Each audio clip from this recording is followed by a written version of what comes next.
Good morning all, hope you're doing well. The bulletin's slightly late today. I had enormous rainfall and it was so heavy you wouldn't have been able to hear me over the mic. I had music playing, I couldn't hear the music. That's how heavy the rain was. And I was also dealing with a few questions as well, which there's no problems. So the risk calculation, we could be going risk on tomorrow by the momentum on the 24-hour difference. So we got to be a little bit careful. The trouble is with this, it doesn't align to what we're seeing on the yields. The yields are pumped a lot, and because the yields pumped, it tells us that it's a stronger USD case, and also it's a flight to safety. So this isn't in harmony with what we're seeing. So it's saying risk on the 24-hour change, yields are pumped. I don't know whether or not we want to be fighting these, because I tried to yesterday and I got burnt on an S&P trade. I was 40 points in drawdown and it was really painful.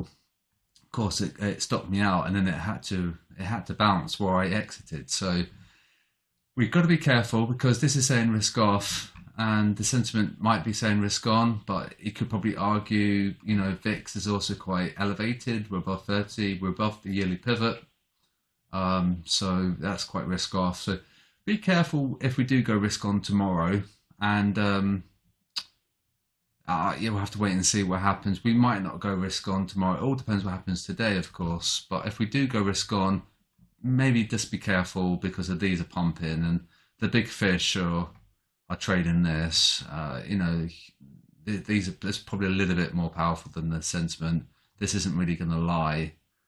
There's too much at stake, so it's quite scary, quite risk off. This is risk off because we've got the inversion, so hopefully that's clear. So this is the trouble, is that they're shorting indices, making them a buy. So it's going to be an interesting development today and tomorrow. And just for the record, is that won't be trading today or tomorrow, because we're sort of like at a crossroads here with the sentiment and technicals and fundamentals. Sentimentally could be good to buy, but fundamentally perhaps not. So I'm going to wait for Monday and I'm going to enter. See, the dollar has softened a little bit, which would help the risk on case. And pound USD, it's just going, it's all over the shop. We were really strong, now we're really weak. Dollar yen is surging despite the Bank of Japan intervention. So that's a concern. If a central bank can't control its currency, then there are other things in play, other forces that we're dealing with, and it could be sentiment based, like I said yesterday, where the sentiment is just so strong for you know, they're so bearish, we have to go out to punish them. Maybe, I'm not sure, but I mean, okay, you've got the central bank policy divergence between the Bank of Japan and the Fed, but you know, 29% gain in 1 year, it's just it's unnatural. So I think there's something else at play, and I think it's the sentiment. I think that's what's causing the skew. And I checked the stop loss clusters, and our stops at 154, right? And we're targeting 150 because of the stop loss cluster there, but they are putting their stops higher. So God, it's crazy. So this is one of the reasons why I'm out. This might be good.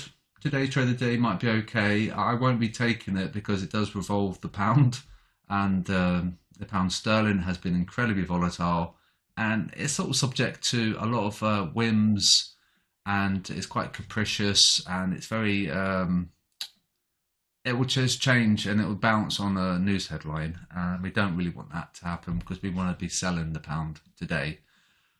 So if you want to subscribe to the Bulletin tier, there's the link there, so click join.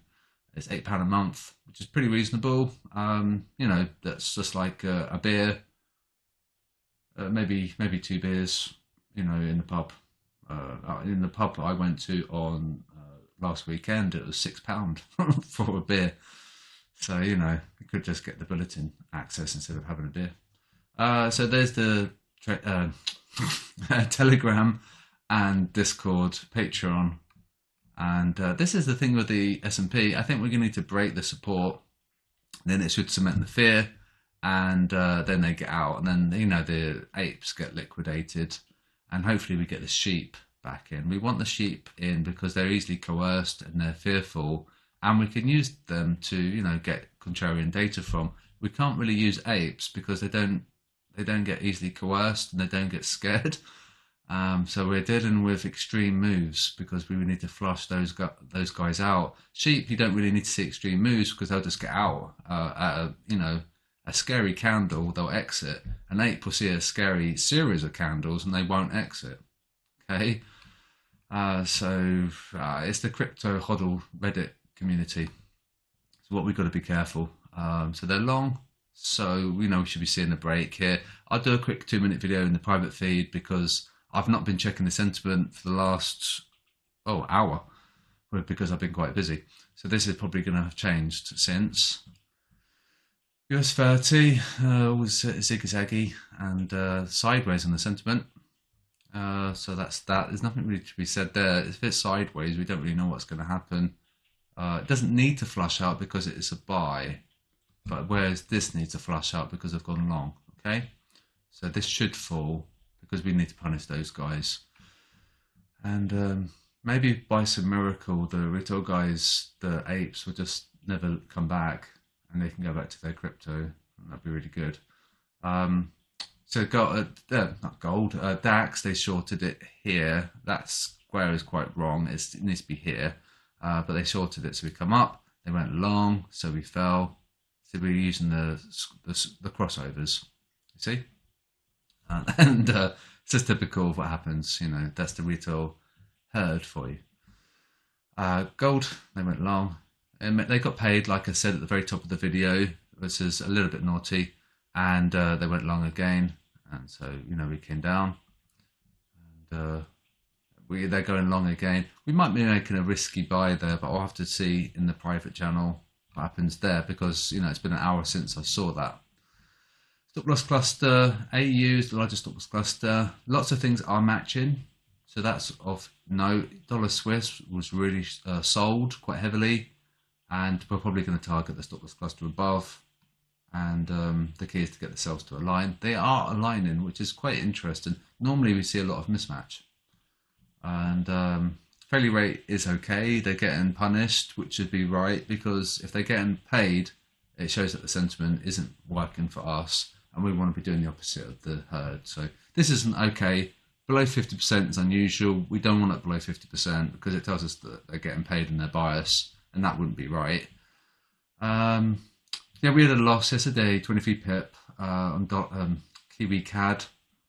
Just fluctuated all over the shop. We had to be careful because we had the CPI data from Canada.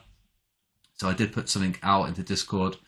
We had made some nice profits. So I was just saying, you know, wrap up the trade now because we've got the CAD data. So perhaps you did make a little bit of profit on that. It did quite well, but of course it just fluctuated like things do nowadays. We don't really have home runs because things just come back and they whipsaw. And that's just what it is. Another thing is with the technical checks, we're neutral on pound, EG, UC, and oh no, we're not neutral. We're buy on dollar CAD and we're sell on Kiwi. So only dollar yen, dollar Swiss, and AU have got a strong bias. Everything else is sort of neutral, sell or buy. Nothing really strong apart from those three. So we're going to see quite a lot of chop, I think, on these currency pairs. Economic calendar, US data, so not too bad. We had a lot of Fed speakers yesterday, which I had to drown out. It was too much noise. There could be more Fed speakers today, and we've got the blackout where there's no more Fed speak next week, which is good because they like to just cause a little bit of volatility when we don't really need it as traders. So US data there might not be too bad. Quite a light calendar. Keep calm, always trade safely. I'm going to do a quick 2-minute video now for the private feed. I'll speak to you guys soon.